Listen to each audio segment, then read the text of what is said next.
You guys, I had a weirdly hard time with this video. For starters, celebrities don't talk about their favorite books, I've come to find out. Or if they do, I'm just incapable of finding that information. For today's video, I thought it would be fun to do a little twist on a video I've seen where people take a celebrity and read the books they've talked about. So I thought I would take just a handful of my favorite celebs and read one book that they've talked about. And like, I'm amazed with the people that took one celebrity and then found like 5 or 6 or 7 books that they talked about, because I had the hardest time. Like, I took celebrities off of my list because I couldn't find anything for them. And some of these were very loose, as in like, I was picking books based off of movies they had been in. If they were like, oh, I had to read this book for this movie and I enjoyed it. Like, that's how loosely I was going. At one point, I think it was Ewan McGregor who I took off the list, but I was like looking for pictures of him holding a book. Like, I don't know why it was so hard to find this stuff, but I had decided a long time ago that I was going to start a talk show where you just hang out with celebrities at the pool all day and ask them like first date questions like, what's your favorite color and who's your favorite superhero? Well, what your favorite book is going to be at the top of the list of questions, because it shouldn't be this hard to figure out what people like to read. Like, why is this not talked about more? I also have a hard time like picking favorites of things, so like my list can kind of change, but also I have like a million favorite like actors and actresses. It just kind of changes depending on my mood. So the first one I started off with was Robert Pattinson, probably because we just saw the new Batman and it was amazing. If you saw it, you know what I'm talking about. I did not think Robert Pattinson would be a good Batman. I thought it was really stupid that they would pick him, but he like totally blew my mind. I was shocked at like how perfect he was for Batman. So the book for Robert Pattinson is Water for Elephants. And this was one where it was because he was in the movie and he had read the book for the movie.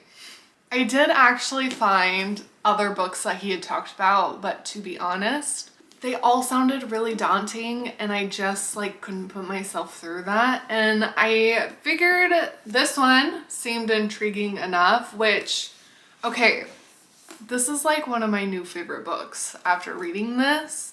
I still haven't seen the movie yet. I'm a little nervous too, but like the book was beautiful. So this book is about a young man named Jacob who's in the middle of school to become a vet when he finds out that his parents die, and he kind of like breaks down, runs away, hops on a train that happens to be for the circus. So of course he becomes the vet for the circus and falls in love with the beautiful Marlena, who happens to be married to a really bad man. And this bad man also happens to be Jacob's boss. The story actually hops back and forth between young Jacob's perspective and Jacob at 93. And I have to say, Jacob is like the perfect man. He sticks up for everyone and he just like makes the most like sincere and cutest friendships, which I don't know why I really like that in books. Plus he looks out for Marlena and he's like her knight in shining armor, which just, who doesn't love that? And of course, like most books, there are things in here that made me cry. I just loved Sarah Gruen. I'm probably pronouncing her last name so wrong, so I'm so sorry. But I loved her writing and she's so incredibly detailed. One of my favorite lines in the book was, "And so I leave, even though every bone in my body screams against it." Which, if you are at all interested in why he could possibly be saying that, you have to read the book. This is a romance/historical fiction. The next book I read was for Katherine Heigl, which I have been obsessed with her since she was in Roswell. I'm pretty sure that's the first thing I've ever seen her in. I've also seen 27 Dresses like a million times. My mom and I watch it every time we're together. I just absolutely adore her. But This one, I had stalked her on Instagram and she had posted a picture reading this book, and that's why I picked it. It's The Last Resort from Marissa Stapley. And again, I'm probably saying all these last names wrong, but it is what it is. So this book is about a couple who runs this like island getaway resort for other couples who are struggling with their marriage. What nobody knows is though that the couple who runs the resort has their own secrets and they're not as perfect as everyone thinks they are. I really love that mostly, I think all the women came together in the story to help each other out. No spoilers, so I won't go into that any further. There was a secret romance in this book, which y'all know I love, but there was seriously like no build up to it or no hints that either of them felt a certain way towards each other until they like both knew. So that was kind of disappointing that there was like no lead up to it. And one of the coolest lines from this book is, "She longs for love the way a drowning person longs for air, with no way to get it." This book is a thriller as well as a psychological fiction book. It wasn't my favorite, but I don't know. It was good enough for me to finish, so. The next thing I read was for Tom Holland. He doesn't talk about books other than the ones that his father writes. This is Only in America from Dominic Holland, and I almost didn't want to review this book because I didn't love it. And I hate saying that. I really wanted to like it because I really like Tom Holland, but this is a rom-com, and I had seen a review where someone was like, this probably would have made such a good like Hallmark type movie, which is true. It's so true. And the plot of it is actually really cute. So it's about this young new writer, Millie, who's trying to get her script picked up to be made into a movie, while this movie producer, Mitch, is trying to find this mysterious writer who wrote this like amazing script. It turns out Millie is the writer and her script is the one that Mitch is looking for. I will say I did enjoy the book a lot more once Mitch and Millie kind of like came together in the story. It got more enjoyable, but I also couldn't forget the fact that someone's dad wrote this book. So some of the stuff in it just like made me a little uncomfortable, if that makes sense. And the characters didn't have much depth, which is also kind of the reason I think it would make a good like Hallmarky movie.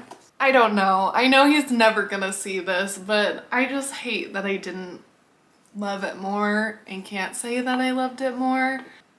I think that people could enjoy it though, especially if you're into like a rom-com type book. So anyway, the last book I read was for Henry Golding, who you probably all know from Crazy Rich Asians. He's also in some other really good movies. And of course, the book I read because I couldn't find anything that he had read was Crazy Rich Asians, because he was in it, and I think in one of his interviews he made a comment about having read the book and it was good. So Crazy Rich Asians is by Kevin Kwan, and it's a romance / drama. I'm not at all surprised that I liked this book because I had loved the movie so much. The fun thing about the book though is it explores other people's backstories as well, where in the movie it's mostly focused on Rachel and Nick, who are both characters that I love. Rachel puts up with so much in this book. I honestly would have been crying to Nick after like the first incident happened. And a lot of the characters in this book are just so mean. So mean.